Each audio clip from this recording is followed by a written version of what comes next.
Olá, seja muito bem-vindo e bem-vinda a este podcast. E hoje a nossa conversa é sobre como vamos comprar no futuro. Com o mundo cada vez mais digital, a forma como compramos também passou, e continua passando por grandes transformações. Nos últimos 3 anos, o comércio eletrônico deu saltos de crescimento aqui no Brasil e no mundo todo, com uma aceleração que em tempos normais levaria de 5 a 10 anos para acontecer. Hoje, usando um celular, é possível comprar um produto fabricado na esquina da sua casa ou na China, fazendo um tour virtual por lojas de Nova York ou comprar em um shopping online da Tailândia. Os hábitos de consumo também começam a mudar. Cada vez mais, os consumidores estão preocupados com o impacto ao meio ambiente dos produtos que compram e o conceito de consumo consciente avança. Diante dessas transformações, geradas pela evolução tecnológica e por mudanças de comportamento, como as empresas devem se preparar para atender esse novo consumidor? Como oferecer múltiplos canais de compra, formas diversas e inovadoras de pagamento e cada vez mais segurança? É sobre isso que a gente vai conversar hoje aqui no podcast. Eu sou a Kátia Militello, jornalista, e este podcast é uma iniciativa da Mastercard em parceria com o Estúdio Folha, o ateliê de conteúdo patrocinado da Folha de São Paulo. Bom, nós temos hoje aqui 2 convidados super especiais para falar sobre como vamos comprar no futuro. Estão aqui comigo a Dirlene Silva. A Dirlene é economista, mestre em gestão e negócios, empreendedora, professora e top voice da maior rede social para profissionais e negócios. Depois de atuar por 25 anos em empresas, a Dirlene abriu sua consultoria com o propósito de desmistificar economia e finanças para melhorar a vida das pessoas e das empresas. Super bem-vinda, Dirlene.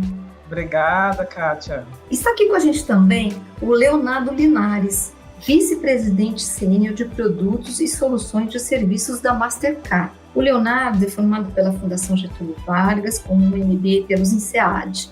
Ele já atuou na Mastercard em desenvolvimento de negócios e foi vice-presidente de Data and Services para o Brasil. Super bem-vindo, Linares. Obrigado, Kátia. Obrigado, Dirlene. É um prazer estar participando aqui com vocês dessa conversa hoje.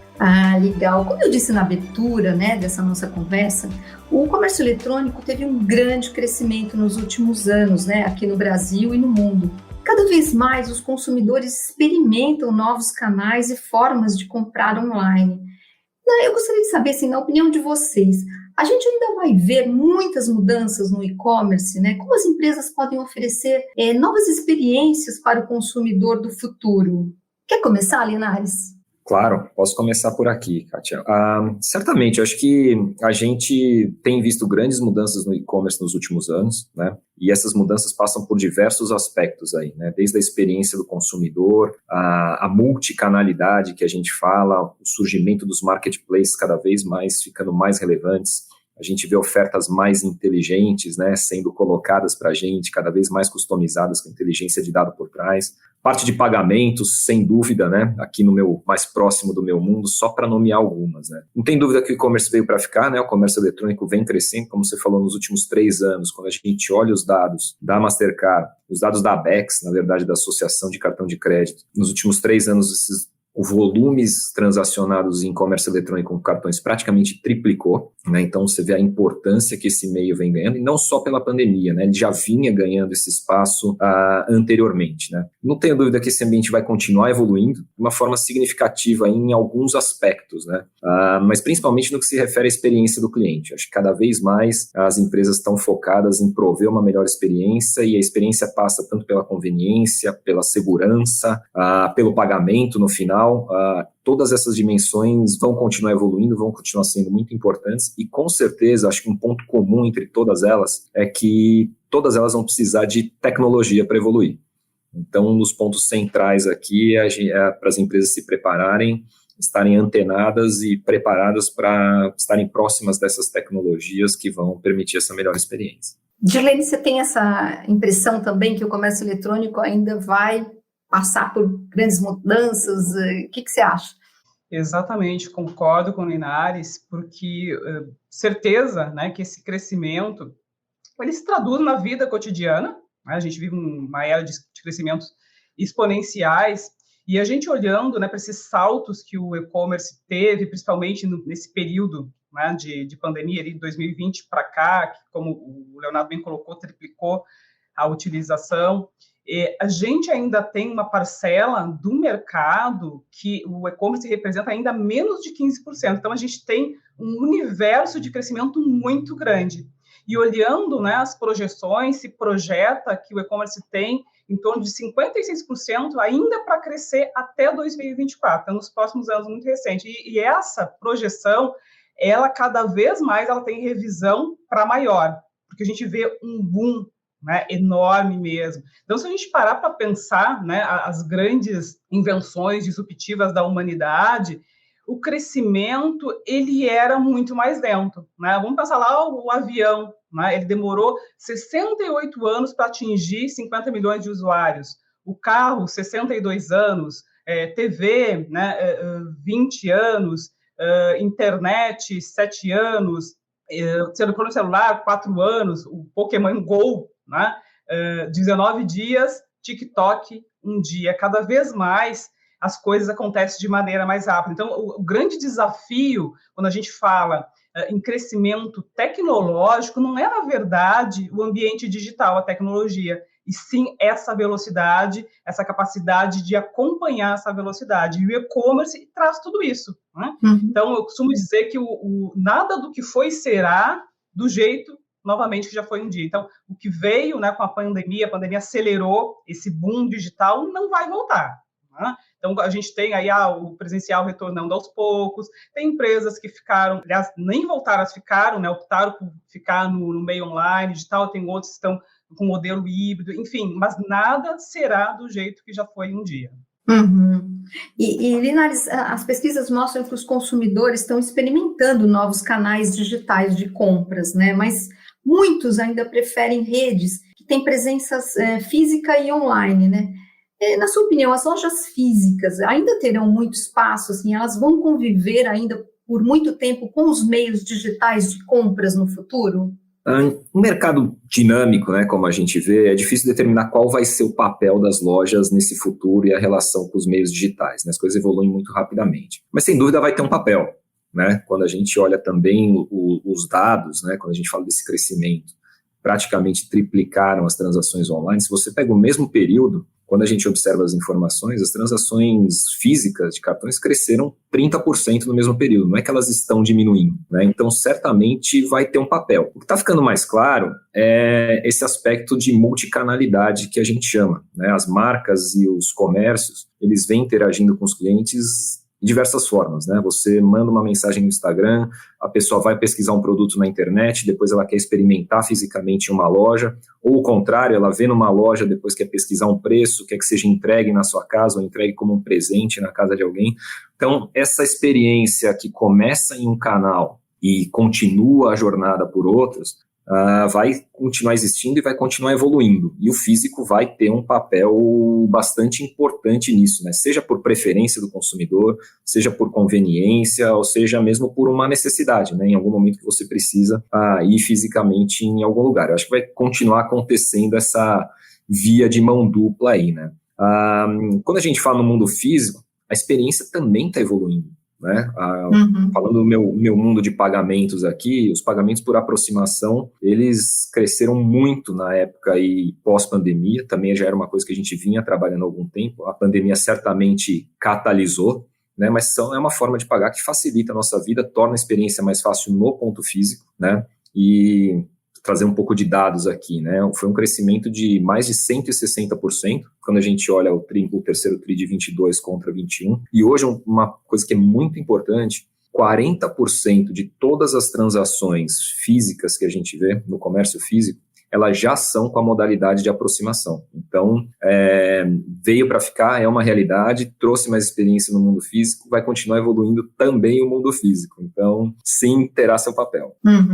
E Dilene, os institutos de pesquisa, eles mapeiam comportamentos e hábitos do consumo e apontam que os consumidores, especialmente os mais jovens, eles pesquisam, né, muito mais antes de comprar, buscam produtos sustentáveis, recicláveis, roupas que duram mais. Você acha que essa tendência de consumo, ela pode se tornar um padrão no futuro, né, alcançando ali mais faixas etárias?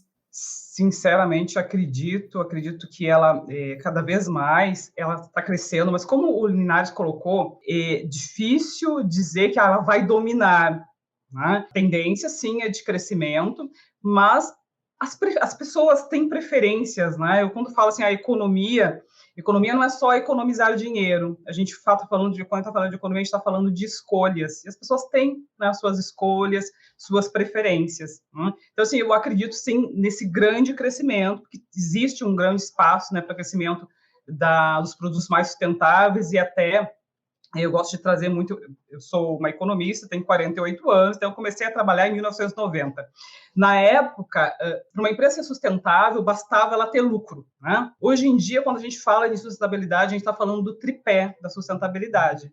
Ela precisa ser economicamente viável, ambientalmente responsável, né, e socialmente includente. Colocando, né, esse tripé da sustentabilidade, a gente vê uma tendência, né, muito, né, crescente de cada vez mais as pessoas pensarem em sustentabilidade, porque começa nas empresas e vai, né, se espalhando pelas pessoas. Então, claro que a geração Z ela, né, já tem essa pegada sustentável, né? E aí a gente vê as próximas gerações já vão vindo, mas as gerações elas vão sempre ser complementares, né? Então, a gente nunca vai ter num mercado somente uma, duas gerações. A tendência é cada vez mais a gente tem, né, a nossa expectativa de vida cada vez mais crescendo. Hoje a gente já tem 4 gerações convivendo, até 5, e daqui a pouco a gente vai ter 6, e assim vai ser. Uhum. Né? Então, para dizer assim, olha, que vai acontecer isso, é complicado dizer que é só isso que vai dominar. É muito parecido com o que o Linares falou há pouco, né, das lojas físicas. Olha, a tendência é cada vez mais o e-commerce crescer, mas as lojas físicas também vão continuar existindo. Mas eu vejo cada vez mais aquelas pessoas também que tinham uma preferência. Eu tenho um exemplo dentro de casa que é muito engraçado. Né? O meu marido, ele é um cara de TI, mas ele adora ter essa experiência de ir lá e experimentar tal. E eu sou mais do e-commerce, eu compro online mesmo. E a gente queria comprar um sofá para a sala, né? Eu ia comprar, né, no e-commerce. Ele, não, eu quero ir lá na loja, não sei o que, tal, e fomos em várias lojas. Só que o que acontece? Nas lojas, hoje em dia, eles têm muito poucos modelos. O que aconteceu? O vendedor abriu, né, ali a internet e nós acabamos escolhendo o nosso sofá pela internet. E isso, mas qual é a diferença, né, de eu ter comprado em casa e ter comprado? Então, esse tipo de pessoa que tinha também só aquela cabeça, não, porque eu quero lá, eu quero ver, quero sentir e tal, tá vendo essa mudança, ele acaba já também, não, no momento que eu vou sair lá na loja e comprar pela internet, eu vou ficar por aqui. Né? E isso já aconteceu várias vezes conosco, né? Comigo, com meu marido, teve essa situação, ele, não, eu quero ir lá na loja, e ele acaba vendo que não tem sentido, né? E aí ele começou a comprar, aos poucos, também utilizar o e-commerce. Né? Claro que ele gosta ainda de ir lá, mas tem casos que ele já, total, nem vou perder meu tempo lá na loja, vou comprar por aqui mesmo. Então, são exemplos, né, de que pessoas que, usuários, consumidores que tinham só aquela preferência pelo físico, acabam entrando também no e-commerce, porque estão vendo que não tem, né, grande diferença. Ah, legal. E Linares, os meios de pagamento, né, também evoluíram muito, né? Se tornaram mais rápidos, mais convenientes, seguros, né? Você falou do pagamento por aproximação nas lojas físicas, né, que tem crescido muito, né? Você poderia dar alguns exemplos do que já existe de interessante, o que ainda está por vir em relação aos meios de pagamento? Claro, Kátia. Temos alguns, né? Acho que se a gente pensar no mundo online, posso dar o exemplo aqui do cartão virtual, né? Não sei o quanto vocês estão familiarizados, mas você tem aquela situação em que você vai no aplicativo do banco, você gera um número de cartão específico para uma determinada compra, ou específico para você colocar em um determinado serviço de assinatura, de forma que aquilo garante uma segurança maior, né? Se você está colocando num site de um comércio que você ou não conhece ou não confia na segurança, você tem um número ali que só vale para aquela transação. E se esse número vazar, ele não vai ser utilizado em mais lugar nenhum. Né? Então, você começa a ter esse tipo de opções. Você tem as carteiras digitais, no qual você guarda a credencial do seu cartão em uma carteira, seja uma carteira do seu celular, seja uma carteira de um comércio, e aí a partir daí você não precisa ficar colocando aqueles dados repetidamente, isso tudo também com soluções de tokenização, autenticação, entrando aqui um pouco na parte técnica, mas trazendo a segurança da experiência que a gente quer. A gente está vindo aí, né, bastante forte com o Click to Pay, né, uma solução também da Mastercard que vai permitir você colocar sua credencial de cartão e não usar somente em um comércio, né, mas em diversos pontos de interação que você tem. Então, você não precisa mais ficar digitando seus dados a todo momento que você está fazendo uma compra. A gente tem uma forma segura de guardar isso, de disponibilizar uma aceitação no comércio eletrônico. Isso é uma coisa que está vindo. Checkout biométrico também já é praticamente uma realidade. Né, você conseguir fazer um pagamento tanto no físico quanto no online, validando características biométricas, né, seja aí um sorriso, uma foto, a sua digital, a sua voz, né, isso daí vem no futuro. O Pix também podemos mencionar aqui como uma coisa nova que veio aí nos meios de pagamento, tem muita coisa acontecendo, né, e tudo isso, quando a gente fala do mundo online, tem que vir acompanhado de segurança. Né? Então, esse mundo de validação de identidade, de biometria comportamental, de inteligência artificial para gerar modelos que permitam uma redução de fraude, uma melhor experiência, tem muita coisa acontecendo nesse mundo e aqui com certeza terá muita novidade. Né? E como você falou no mundo físico, né, pagamento por aproximação, checkout biométrico, e aproveitando o gancho aqui também da Dirlene, né, quando a gente fala de sustentabilidade, você começa a ver mais soluções ligadas à sustentabilidade, sejam, né, propostas de valor em pagamentos associadas a recompensas ligadas à sustentabilidade, né? Você pode ter programas de fidelidade que te tragam essa dimensão, a gente está vendo isso acontecendo mais, a gente tem soluções de arredondamento de centavos para você doar esse valor arrecadado com arredondamento para algumas causas, calculadora de carbono, coalizão de empresas para plantio de árvores conforme essas transações acontecem, revertendo isso para a sociedade. Então, essa também é uma tendência que veio para ficar e deve ter bastante novidade aí no futuro. A gente, na Mastercard, tem trabalhado bastante nisso também. Uhum. Você falou, né, do pagamento biométrico com a face, né? Isso é muito moderno, né? E já tem cases, assim, vocês já fizeram algum case com alguma empresa? A gente tem um piloto, né, em São Paulo, com uma rede de supermercados e tem ido muito bem. Né? Hoje você já pode baixar um aplicativo, ir nesse supermercado sem o seu cartão, sem o seu celular.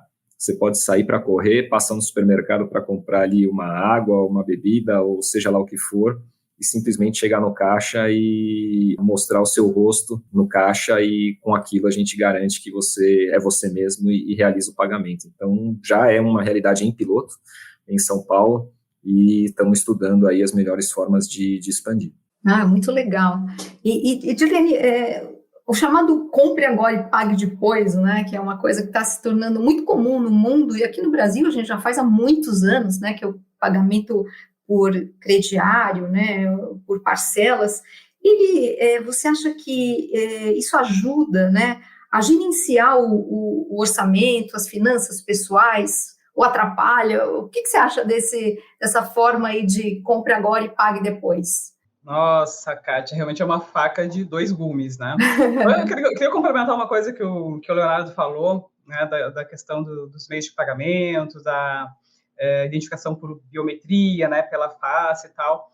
Quanto mais, né, crescem, né, as tecnologias, eu gosto de chamar a atenção, né, e aí tem a ver, né, com a questão, né, do compre agora, pague depois, né, que é o aumento de opções. Então, quanto mais opções a gente tem, né, mais cuidado exige, né, que é o exemplo lá da casa. Claro, quanto mais janelas tem a minha casa, mais arejada ela mais claro o ambiente, mais agradável, tal, mas só que aquelas janelas significam pontos de atenção e cuidado. Né, eu preciso ter mais atenção.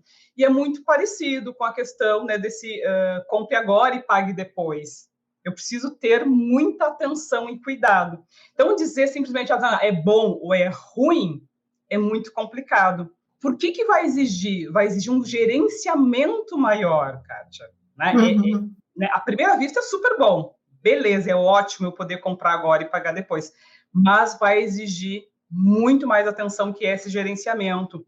E aí é justamente onde, né, tem entrado esse meu trabalho, que faz 2 anos que eu me tornei empreendedora, que é desmistificar economia e finanças, né, para as pessoas e para as empresas. Até engraçado, quando eu comecei a trabalhar, eu sempre entendia, porque eu trabalhei, né, no mundo corporativo durante 30 anos, né, 25 anos, só como em cargo de liderança. Mas trabalhei 30 anos nas empresas, e eu achava que eu ia fazer consultoria para as empresas. Hoje em dia eu trabalho muito mais com pessoas físicas do que empresas em si. Por que acontece? Uma empresa contrata, né, profissionais para cuidar, né, das suas finanças, da sua gestão. E as pessoas, elas cuidam, né, da gestão delas, mas deveriam cuidar, só que elas não cuidam. Eu tive uma mentorada que depois do final da mentoria, ela me disse assim, nossa, Dirlene, que incrível isso, eu mudei a minha vida, né, pensando no meu lado financeiro. Ela mudou todos os hábitos de consumo dela. E eu entendi que eu convivia com o dinheiro, mas eu não sabia lidar com o dinheiro.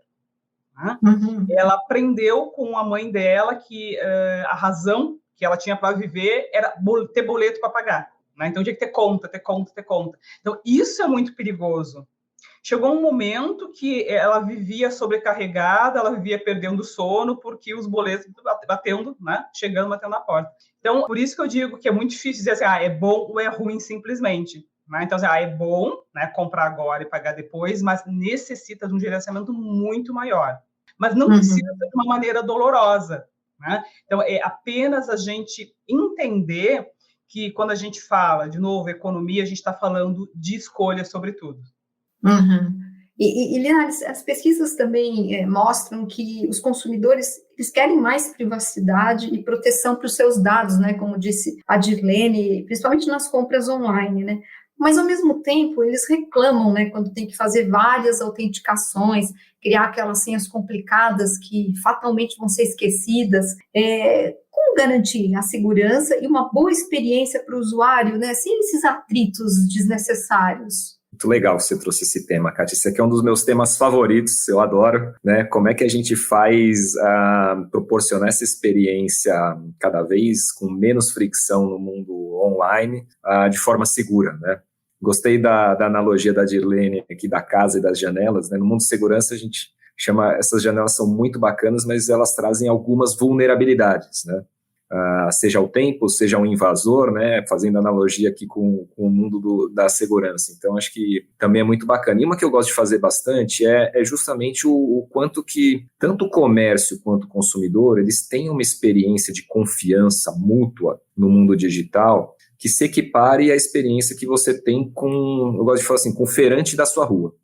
Você vai lá toda semana, ele sabe quem você é, ele sabe o que você vai comprar. Se um dia você esqueceu a sua carteira, no caso a sua senha, ele sabe que você pode fazer aquela compra porque é você mesmo e que você vai pagar. Enfim, é essa experiência, né, que a gente quer replicar no mundo digital. Isso vem com só vai se propiciando com muita inteligência e tecnologia. Né? Uhum. Mastercard já tem alguns anos, vem investindo já bilhões de dólares, literalmente, né, em soluções nesse sentido, seja para você validar a pessoa, para você validar o aparelho, validar o comportamento online, né, você falou aqui da biometria comportamental. Essa já é uma das principais linhas de negócio que a gente tem aqui na Mastercard, e é uma que vem ganhando relevância cada vez mais, conforme esse mundo online vai ganhando também relevância. Né? Então, se eu consigo, por uma ferramenta de segurança, né, identificar que aquela compra está sendo pela pessoa que eu consigo identificar, que o aparelho que ela está usando, seja um celular, seja um computador, é o mesmo que ela sempre usa, eu consigo identificar que a localização que ela está é também a que ela faz, é uma compra que ela faz recorrentemente, eu não preciso de todos os requisitos de autenticação e de validação, eventualmente eu nem preciso da senha, a gente já tem muita experiência montada assim, você tem modelagem que te traz a segurança, que aquela pessoa nem precisa colocar a senha, e dessa forma você consegue sim reduzir a fricção, melhorando a experiência concomitantemente. Né? É um trabalho contínuo, né? Obviamente que aí os fraudadores também evoluem, então a tecnologia também tem que evoluir, os processos também têm que evoluir, mas a gente está, realmente hoje as experiências têm capacidade de ser com muito menor fricção com a tecnologia já disponível. E o passo seguinte depois é ajudar a proteger também, né, o comércio, os clientes, não só no momento da transação, mas de uma maneira mais ampla, né, como que os dados são guardados, evitar a invasão de hacker, aplicações maliciosas. Essa também é uma área que a gente vê como muito importante, porque, como se diz, né, sempre a corrente quebra pelo elo mais fraco. E a segurança também, ela é quebrada no elo mais fraco. Então, garantir que todos os elos da cadeia estejam bem seguros é super importante, é uma coisa que a gente tem focado bastante. Temos muitas soluções nesse sentido também. Linares, eu queria que você explicasse um pouquinho mais sobre a biometria comportamental, né? Ela permite identificar, né, e evitar fraudes de um jeito muito interessante, né? Como a pessoa digita no celular e onde ela está, então. Quais são as vantagens para as empresas e para os consumidores, né, da utilização da biometria comportamental? Tá, legal. Deixa eu explicar então um pouquinho como funciona, né? Acho que essa palavra aí, biometria comportamental, a gente que está, né, mais no meio conhece, ela assusta, um negócio futurístico às vezes, né? Ou estão avaliando o meu comportamento, enfim. Mas basicamente, a tecnologia permite hoje você capturar padrões de comportamento associado a como uma pessoa se comporta online. Uhum. Né? Online ou no seu próprio celular, enfim. E a partir daí, você gera uma escala de risco que dá uma confiança de que naquele momento que a pessoa está ou fazendo uma autenticação, ou fazendo uma compra, que ela realmente é quem ela diz ser. Né? Então, para dar alguns exemplos, você não só identifica o aparelho do comprador, como eu falei anteriormente, mas você consegue identificar o padrão com que aquela pessoa digita. Ela digita rápido, ela digita devagar, ela copia e cola, né? Ela coloca muita pressão no dedo, ela comete erros e tem que voltar recorrentemente, que tipo de erros ela comete, qual ângulo você segura o celular, né? Hoje você tem essas informações dentro do celular, então uma pessoa que está segurando num ângulo diferente, por que ela está diferente, né? Pode ser que aquela pessoa não seja ela mesma. Então, essa biometria comportamental é um pouco esse conjunto dessas informações que permitem você ter, sem incomodar o cliente, muito mais informações que permitam ter uma confiança de que ela é quem ela realmente é, né? E isso tem um poder muito grande, tanto para a empresa quanto para o consumidor, né? E esse poder vem justamente da confiança de quem está realizando a transação. Do lado da empresa, você não precisa de um ponto adicional de validação, que normalmente ele gera quebra, inclusive, né? Uma menor conversão, você reduz sim a fraude, e o consumidor tem uma experiência muito mais simples, muito mais tranquila, com uma segurança também maior. Então, todos ganham com essa evolução aqui da tecnologia. A gente tem apostado muito nisso. Uma das aquisições que eu falei que a gente fez foi justamente a NuData Security, que tem uma solução no Detect que ela faz exatamente isso, um pouco desse processo que eu expliquei. E você vê isso funcionando na prática, é muito bacana. É um tema que eu sou apaixonado e realmente você saber que não precisa colocar uma senha e que você vai pagar e que não vai ter fraude é muito bacana. Uhum. Edilene, você como consumidora online frequente, assim, você se sentiria mais segura, né, com esse tipo de tecnologia? O que você acha? Como consumidora, né? Sim, não, seria vários exemplos. Estava ouvindo o Linares falando aqui, nós temos vários exemplos. Já aconteceu de passar por risco de fraude, o banco realmente detecta, né, o hábito de consumo, que daqui a pouco consumiu em outro lugar, não sei o que. Bem assim, eu já passei, sou exemplo, né, dessas todas as questões que o Linares falou. Eu acho realmente muito interessante, gosto também, né, disso e acho muito importante as pessoas conhecerem, porque existe, né, as pessoas que não gostam, porque não conhecem. Eu costumo dizer isso, nossa, não gosta, realmente porque não conhece. Quanta facilidade existe, né? Pensar lá, como eu já falei, né, tenho 48 anos, comecei a trabalhar em 1990, e eu lembro quando surgiram ali os cartões de crédito, a gente tinha uma maquineta manual, que a gente, com carbono, que a gente passava, né, o cartão para copiar, aí pegava, passava para a pessoa assinar. Então, no final do dia, como trabalhava em financeiro, naquela época acho que eu era assistente, aí eu tinha que fazer um resuminho daquilo ali, tirar a via do carbono para um lado, para o outro e tal. Aí depois vieram as senhas, né? Agora a gente já está na questão do pagamento por aproximação. Então, como as tecnologias vão avançando, né? Então, assim, tem experiências muito boas para colocar, e o que ele falou ali da confiabilidade, que é justamente isso. Um cartão, né, um meio de pagamento, vamos falar, né, em meio de pagamento, porque hoje em dia a gente não está mais só no cartão, né, as empresas evoluíram, não oferecem mais somente cartão de crédito, oferecem soluções de tecnologia. Então, um meio de pagamento nada mais é que a evolução do crediário lá pela caderneta, lá, né, nos primórdios, né, que a gente comprava fiado, eu lembro muito disso, né, comprava fiado com a caderneta, né, o dono do armazém lá anotava, né, na caderneta que a gente comprava e a gente levava a caderneta para casa.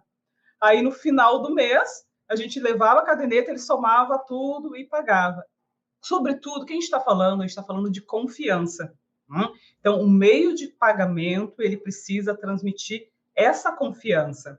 Só que, novamente, né, quanto mais janelas, né, quanto mais opções eu tenho, eu preciso, né, de um maior cuidado, e aí entra, né, a importância desses parceiros com quem que eu vou fazer o meu negócio, né? Quem é que vai garantir essa segurança para o meu usuário, né? Então, é realmente fantástico, né, poder estar aqui falando com vocês, falando com o público, né, que eu consigo trazer essa minha experiência, tanto como pessoa, como usuária, e também dentro das empresas. Uhum.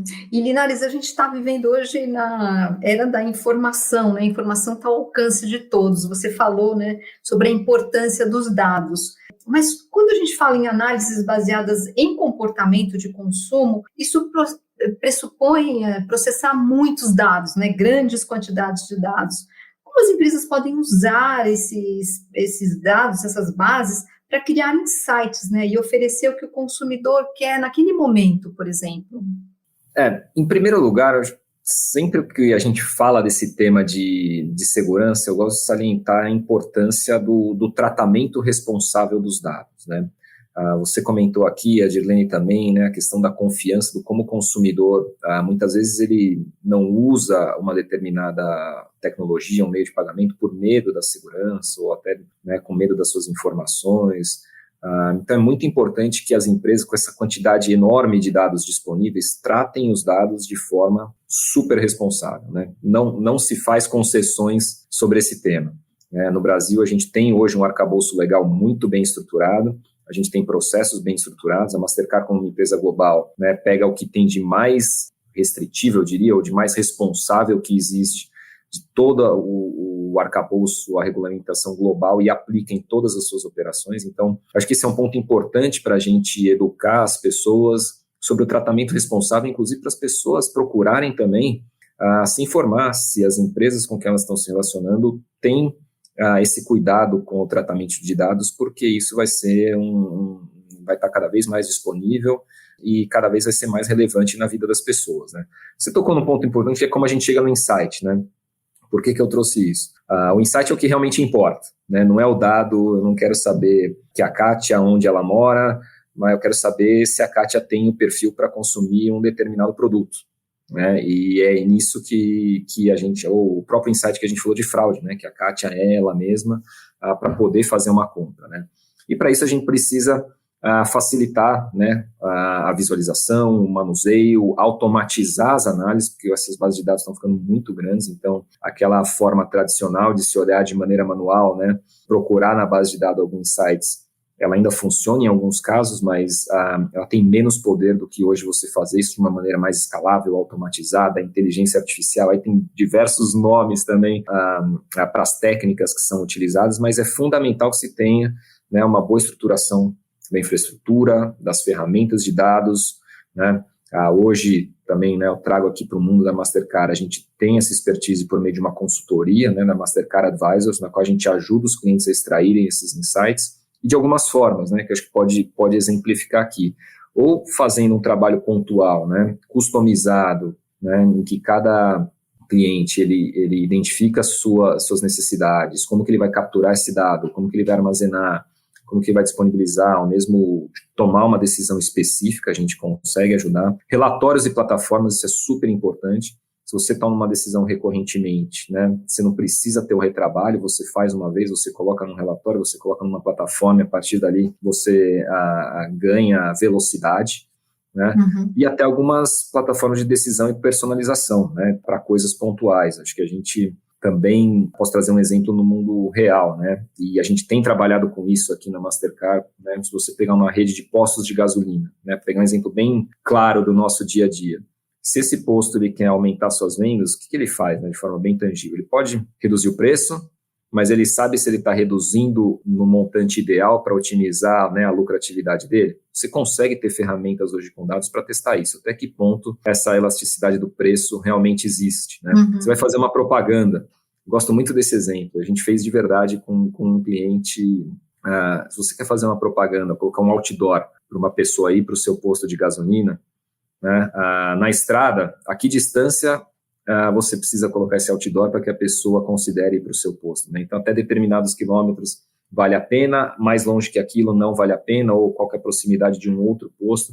Na cidade, essa distância é diferente. Isso você, com base em dados, vai gerando esses insights e vai permitindo que as decisões de marketing, de promoções, de preço, elas aconteçam de forma a otimizar. Então, é um mundo também fascinante, que tem muita coisa, muita profundidade, e é sempre bom estar aí municiado não só das ferramentas corretas, mas também do conhecimento aí, buscar as pessoas que têm esse conhecimento aí também no mercado.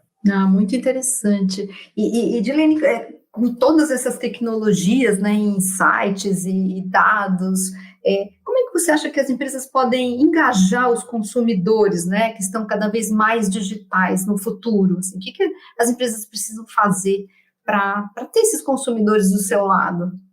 Bom, muito, né, do que a gente já falou aqui, que é demonstrar justamente essa confiabilidade, né, que eles têm ali, né, confiam, ao mesmo tempo que confiam no consumidor, é um ambiente seguro também, né? O que é essa evolução que a gente tem, né, do compre agora, do pague depois? Eu estou confiando no meu consumidor, mas eu estou dando também uma segurança para eles. Então, cada vez mais as empresas precisam, né, se ajustar nesse momento de realmente trazer para o consumidor essa experiência. A gente vive na era da experiência do usuário, né?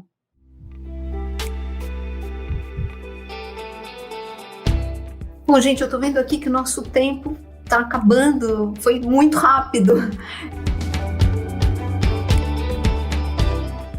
Eu aprendi muito, né? Então, Edilene Silva, Leonardo Linares, super obrigada pela participação aqui no podcast. Eu tenho certeza que nossos ouvintes também aprenderam muito. Vocês querem falar mais alguma coisa? Lembram de mais algum assunto para a gente fazer esse finalzinho? Bom, Kátia, eu gostaria de fazer a minha contribuição aqui como uma pessoa que trabalha com inteligência financeira, que, como a gente está falando de e-commerce, falando de comércio, cada vez mais a gente tem essa facilidade de comprar, né? Compre agora, pague depois. Então, de novo, é importante demais, né, para aproveitar tudo isso sem sofrimento, né? O dinheiro serve para nos servir. Então, quando a gente está falando de meios de pagamento, de crédito, eu antes falava assim, que a cartão de crédito é um dinheiro de plástico, ele é dinheiro. Só que agora a gente não precisa nem do cartão físico. Tá? Então, cada vez mais as pessoas precisam ter mentalidade dessa inteligência financeira. Por quê? Eu estou comprando agora, pago depois, mas eu preciso me gerenciar. Eu preciso cada vez mais, né, eu tenho uma regrinha dos 3 P's. Quando eu vou comprar alguma coisa, pensar nos meus 3 P's. Eu realmente preciso daquilo? Né? Por que eu estou comprando? Eu posso pagar? Então, hoje em dia, para poder pagar, eu não preciso ter o dinheiro físico na minha conta, mas eu tenho que estar pensando lá no futuro, quando, né, o meu dinheiro vai cair, quando a fatura, né, disso que eu estou comprando vai chegar. Então, eu preciso ter uma capacidade de gerenciamento cada vez maior. De novo, o exemplo das janelas, tá? Então, comprar é maravilhoso, mas é importante entender que eu preciso pagar também. Né? Então, cuidado. Na verdade, uma hora... o alerta é esse, cuidado. Certo. Linares? Primeiro, agradecer, Kátia, Edilene, foi um bate-papo bastante interessante, muito aprendizado aqui do meu lado também. Como última mensagem, reforçar talvez um pouco o que esse futuro virá com experiência, segurança e isso virá com tecnologia, né? Conhecimento, como a Dirlene falou, né? A educação financeira, mas muito baseado na tecnologia, né? Até por isso, a gente, na Mastercard, vendo essa evolução, hoje a gente deixou de ser uma empresa de pagamentos, passamos a ser uma empresa de tecnologia, porque tudo que está acerca dessa experiência do cliente ou da segurança extrapola o mundo de pagamentos e vai realmente para uma outra esfera de tecnologia, de cibersegurança, de insights de dados, como você comentou. Então, acho que esse é o caminho do futuro, e para as empresas que estão trilhando essa jornada, é realmente ter bastante atenção a esses pontos que a gente discutiu aqui.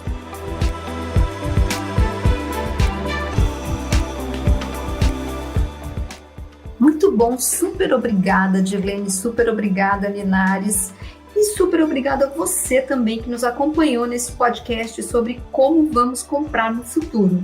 E até mais!